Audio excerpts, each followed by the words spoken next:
Порой, чтобы встретиться с собой, нужно пройти через боль. Елена Бабенко – женщина, для которой борьба стала свободой. Из спорта в преподавание, из болезни в новую жизнь. Ее путь – это путь осознанности. История силы, поиска и вдохновения для других женщин. Спорт — это всегда была большая часть моей жизни. Спортом занималась с самого детства, волейболом, играла в команде в школе до 11 класса. В университете я тоже занималась фитнесом, ходила в тренажерный зал. И по сегодняшний день, когда были маленькие дети стали постарше, по сегодняшний день я занимаюсь спортом. Идея открыть спортзал, она пришла не только мне, моему партнеру Ивану. Мы вместе на базе гимназии сделали из старых бесхозных помещений огромный зал площадью в 360 квадратов. В эту идею никто не верил. Самое главное, что верили мы с партнером. И вот мы занялись и решили для села, для жителей села сделать возможность заниматься, начиная от самых маленьких до самых взрослых, женщин, мужчин и так далее. Самое интересное, что в этих процессах и в любых процессах огромную роль всегда играют женщины. Мужчины, мальчишки, они занимались. Это был старый зал на базе гимназии, где занимались карате, дзюдо и другие виды спортивных направлений. Когда мы захотели заниматься там, нас мальчишки приняли, но, как любая женщина, приходя в определенное помещение, дом, квартиру, она начинает обустраивать, чтобы было все гораздо красивее. Поэтому мы предложили, что нам не нравится, давайте сделаем маленький ремонт. Началось с маленького ремонта и дошли до большого профессионального зала с рингом, которого практически нет равных на юге Гагаузии. Сначала, конечно, мы занимались отдельно. Иван занимался с детками, с мужчинами. Я занималась с девушками, женщинами. Мы понимали, что нам тесно. Тот зал, который вы сейчас видите, такого зала не было. Здесь были подсобные старые помещения, оставшиеся с советских времен в школе. И благодаря поддержке руководителей школы мы получили разрешение от необходимых инспекций на то, что мы какие-то простеночки здесь снимаем, мы не нарушаем основной конструкции и, в принципе, начинаем расширять зал. Было много пыли, мы все это почистили, после чего, когда уже тут касалось уже косметического ремонта. И таким образом с того дня мы дальше вместе двигались по этому помещению и решали. Преимущество этого зала для школы, не только для тренеров лично, является то, что можно разгрузить основной спортивный зал. Он большой, в прохладное время там для детей прохладно, поэтому Ваня предоставляет возможность для начального звена. Все начальное звено занимается здесь, а здесь тепло круглый год. Нестандартные решения, они всегда со мной по жизни. Я всегда анализирую из того, что есть, и мне хочется в любой деятельности, чем бы я ни занималась, привнести что-то новое, что-то нестандартное и необычное. Предложили поучаствовать в проекте европейском гранте. У меня возникла идея, причем она родилась очень быстро, оснастить в этом же зале, где мы с партнером оборудовали для жителей села, оснастить студию для флай-йоги, для занятия флай-йогой. Обычно, когда у меня так легко в жизни все получается, я на это не обращаю внимания, я где-то даже в шутку это делаю или делаю и забываю. И очень через короткое время нам сказали, что у вас получилось, вы выиграли проект, нам выделили приличную сумму денег, мы смогли закупить необходимый инвентарь, и так у нас начались занятия флай-йогой в селе Кирсово.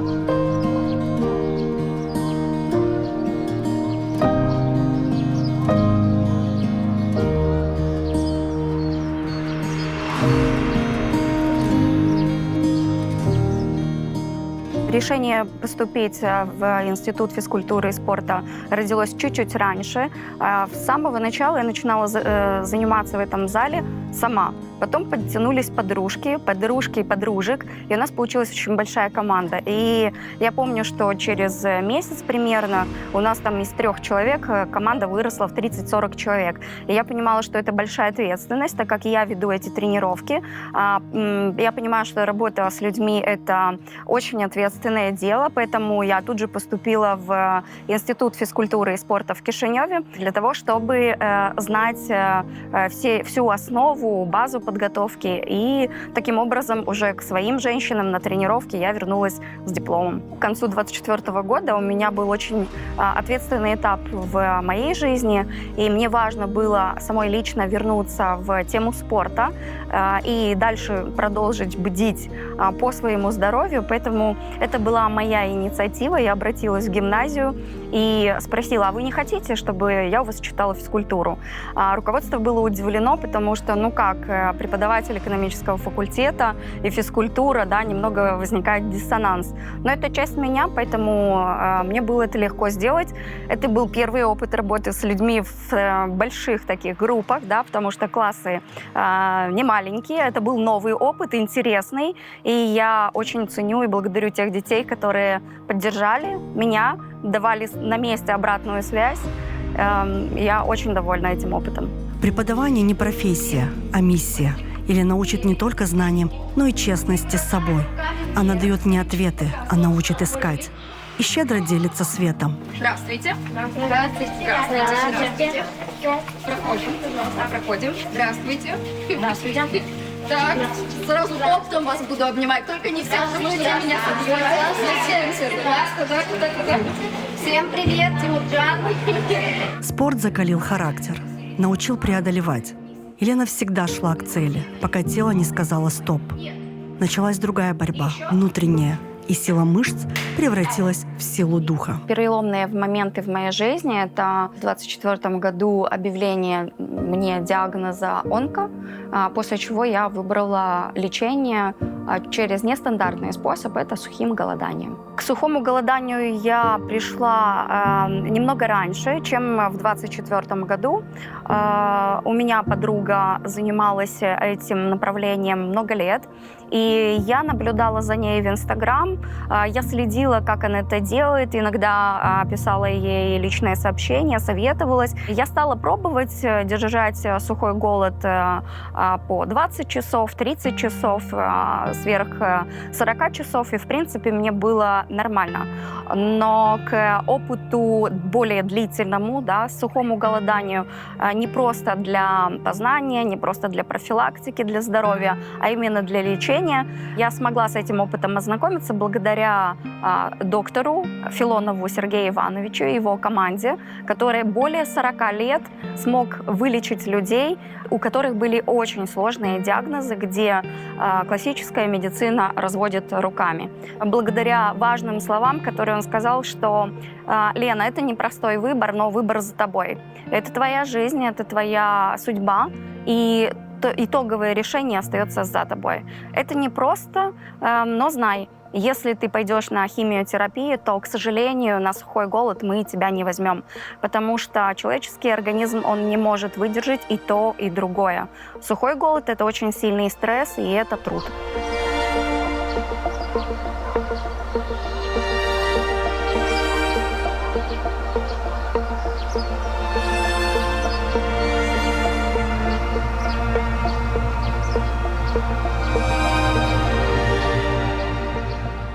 Диагноз, страх, выбор.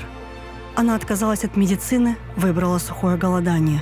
Каждый день очищение тела и сознания. Суть сухого голода состоит в том, что длительный период времени — это 7-9 дней, в зависимости, как человек выдерживает, продержаться без воды и без еды. Более того, исключается любой контакт с водой. То есть душ, чистить зубы, все это нельзя. Мыть голову, мыть руки. Когда человек решает начать сухое голодание, он готовит свой организм, он очищает свой организм, банально, да, принимает душ, и на этом он забывает о теме вода на длительный период времени. То есть за 9 дней нельзя ничего. Да? Ни еду, ни соки, ни воду, ни в коем случае даже чистить зубы. То есть мы закрываем рот на 9 дней. Самое сложное — страх, который приходит или одолевает, особенно после 6-7 дня, когда не можешь спать. То есть, так как это очень сильный стресс, через некоторый период времени, когда человек начинает голодать, то самая большая проблема – это сухость, и хочется пить, да, и вторая самая большая проблема – человек не может спать. Поэтому после 7 дней я не спала до 9-го, ну, получается, 10-го, потому что на 10-й день мы выходим с голода. Вот этот промежуток времени я абсолютно не спала. Я много гуляла на природе, несмотря ни на что, старалась проходить 10 километров. На природе я ходила в лес, в парки, ходила босиком. Было непросто, но мы это сделали. Очень красивая природа Черногории мне очень помогла, потому что с одной стороны море, с другой стороны лес и горы. В горах не особо я гуляла. Почему? Потому что там возвышенности и очень тяжело подниматься в гору, хотя в один день я это сделала. Гуляя по лесу, я увидела горную речку, которая протекала под основной трассой, связывающей 2 города. И мне стало интересно, куда впадает эта речка, да? И я приблизилась близко к реке, и я увидела, что под дорогой туннель, и река течет гораздо выше. И мне стало очень интересно, я стала пробираться вдоль реки сначала. Но понимая, что меня настолько манила эта вода, но я знала, что нельзя трогать воду, сначала я шла вдоль реки. А потом я просто внутренне почувствовала такой вот защелк, и моя интуиция мне подсказала. То есть либо ты заходишь в воду, либо ты не сможешь продержать все 9 дней. Я не спросила разрешения у доктора, я подготовилась, я взяла рюкзак, взяла полотенце, взяла сменную одежду, и на следующий день, это, по-моему, уже на 8-й день, я пришла к реке, сняла себе одежду, осталась в белье, все эти полотенца, все закинула в рюкзак, накинула рюкзак и с телефоном в руках я стала подниматься прямо по самой реке. То есть вот я была в кроссовках, я зашла в белье, кроссовки, в реку, она была такая ледяная, и я поняла, что это единственная возможность, наверное, устоять и не выгореть, потому что внутри настолько испепеляюще все жжет. Моя задача была ни в коем случае не мочить вот больше, чем внешнее тело, да? Ни в коем случае, чтобы капля внутрь меня не попала. Я вернулась в отель, я еле-еле дошла. В какой-то момент вышло такое солнце сильное, плюс вот эти влажные полотенца на мне. И, видимо, по мне было видно, что мне очень сильно нехорошо было. И просто проезжал человек взрослый на машине, он остановился и спросил на сербском: «Все хорошо?» Так как я знаю болгарский язык, мне было очень просто с сербом общаться. Я ему объяснила, что в общем все хорошо, но я чувствую себя плохо, и может ли он помочь мне довести до отеля. Он мне помог. У нас каждый день были с доктором лекции. И вот на 9-й день речь зашла снова о воде, потому что этот вопрос задают каждый день, потому что все настолько хотят пить, и у всех стержневой вопрос в каждом человеке — это про воду. И задали очередной вопрос какой-то про воду, я не помню. И тогда Сергей Иванович говорил, что исключением составляет принятие ледяной воды, да, или обливаться ледяной водой или водой со льдом, исключительно для тех людей, у кого онкология, и под наблюдением врача. Получается, что я об этом услышала на 9-й день, и я расплакалась.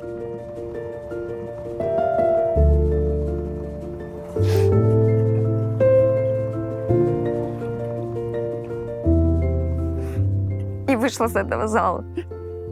У меня была очень сильная поддержка. Очень много людей, которые... Я об этом открыто рассказывала, я не пряталась, я рассказывала по возможности в сторис, в Инстаграм делилась, в прямых эфирах, и мне все люди писали, что ты больше, чем диагноз, ты больше, чем Лена. То есть ты точно сможешь это сделать. Твой характер, настойчивость, сила духа тебе позволит это сделать. Я продержала с доктором, с его командой один подход, а потом еще 2 подхода самостоятельно в Молдове. Через 3 месяца такого режима я сдала анализы, и у меня прекрасные результаты. То есть нет. В одиночестве она встретила себя настоящую и вышла обновленной, живой по-новому. Я как-то поздно пришла с места работы и просто открыла рекламный ролик в Инстаграм и набрела на абсолютно новый инструмент. На тот момент я понятия не имела, что такое дизайн человека. Я это слышала первый раз, то есть дизайн интерьера, там, дизайн квартиры, ландшафт и так далее. Это понятные, да, понятия. А дизайн человека я не понимала, что это. Но в рекламном ролике мастер настолько четко это объяснила, что я сразу же перешла по ссылке и оплатила самый дорогой курс на то время «Дизайн человека». Он звучал так, как механика и ключи собственной личности. Я прошла этот курс, меня настолько он привлек, что я задумалась о том, чтобы уйти с постоянного места работы. На тот момент я работала преподавателем экономических дисциплин в университете, и внутри меня зрел план, как же уйти с места работы. Я прошла 1 курс обучения, потом мне стало интересно, я прошла курс по дизайну человека детей, потому что у меня есть дети, мне стало интересно, а какие они личности, как мы друг с другом взаимодействуем, а что важно знать по детям, по себе, чтобы это взаимодействие было качественное и улучшалось. 3-й курс, который я прошла, он был про тему взаимоотношений. Насколько и как мы взаимодействуем с другим человеком, насколько мы можем вступать в партнерство в личных отношениях или в теме бизнеса. Поэтому вот эти 3 таких больших блока Human Design мне позволили распознать для начала саму себя, четко понимать свой стержень, свои сильные стороны, знать, в чем я сильна, и опираться на эти внутренние опоры, и также распознавать свое ближайшее окружение. Эти знания мне позволили спокойно наблюдать за людьми, признавать, что мы все разные, и видеть в людях их сильные стороны, и не обращать внимания на отрицательные моменты какие-то. Я прошла дизайн человека, и в течение полугода я решила уйти с места работы. И я люблю учиться, я постоянно в своей жизни учусь. Мне интересно работать с потенциалом человека, и я в каждом человеке вижу его огромный потенциал, в чем даже человек не подозревает, в чем же он силен, либо он забыл, либо он себе не напоминает. Поэтому я стала идти глубже, идти дальше. Я прошла обучение по все, что связано с энергетикой человека, экстрасенсорные способности, сверхвозможности и так далее. И потихонечку стала работать с женщинами в индивидуальном плане, и я ушла с постоянного места работы, ушла в никуда. Я понимала, что если я за собой, меня отговаривали коллеги, если я за собой оставлю хотя бы несколько часов, то я не уйду, я так и буду и дальше работать в университете. Но для меня было важен, я по типу личности генератор, и мне очень важно откликаться на собственный отклик. Я слушала свою интуицию, я понимала, что я точно хочу попробовать что-то новое. Поэтому спорт, дизайн человека, все, что касается энергетики человека, я стала это изучать, и основными моими подопечными были женщины. Полное имя? Полная Людмила. Так, Людмила. Значит, 1 клик, и бодиграф твой готов. Он выглядит вот таким образом. Вот такая вот карта, где мы видим нарисованного человечка, энергетические центры человечка и очень много цифр. Мне интересно, может, расшифруем, какие у меня качества? Дизайн человека, он настолько объемный инструмент, что нам, наверное, месяца не хватит все эти цифры расшифровать. Но самое главное, в общем виде мы можем сейчас с тобой расшифровать. Каждая женщина уникальна, но часто забывает об этом. Дизайн человека — ее инструмент возвращения к себе. Она не дает советы, она проводник. Женские круги — место, где можно быть собой, где начинается исцеление. Меня делает счастливой взаимодействие с людьми. Независимо, какое это взаимодействие, это беседа или просто чаепитие, или групповая работа, или работа в аудитории. То есть для меня очень важен вопрос коммуникации. Делиться знаниями, передавать, и видеть, как улучшаются навыки других людей. Во многих этапах в жизни действительно я закрывала смело одну дверь. Я понимала, что да, я боюсь, но за страхом всегда была новая дверь. Поэтому я в этот опыт новый всегда ныряла. Моя стратегия в жизни — это быть собой. Это не становиться на носочки, а стоять прочно на своих стопах. Это очень важно.